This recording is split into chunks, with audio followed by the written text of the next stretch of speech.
أعوذ بالله من الشيطان الرجيم بسم الله الرحمن الرحيم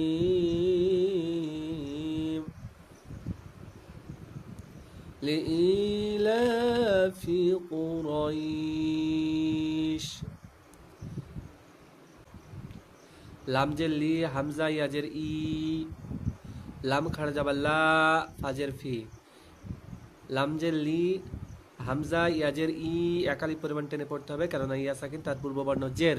ইয়া সাকিন তার পূর্ববর্ণ জের হলে একালি পরিমাণ টেনে পড়তে হয়, কেননা এটি হলো ইয়ামাদ।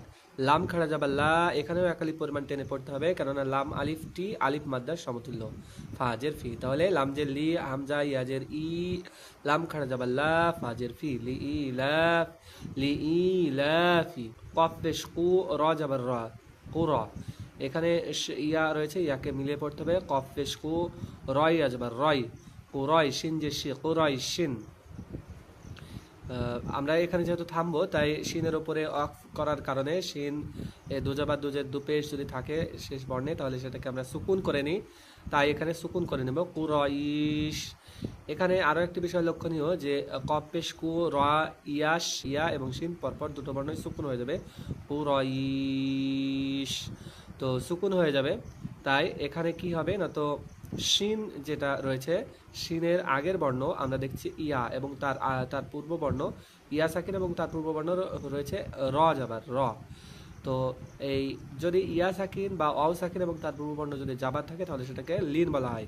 এই লিন নর্মালি কিন্তু টেনে পড়তে হয় না, কিন্তু এটি যদি কোনো ওয়াকফের পূর্বে থাকে তাহলে সেখানে আমরা কিন্তু এখানে কি করি না, তো এক আলিফ পরিমাণ 1 থেকে 3 আলিফ পরিমাণ টেনে পড়ি।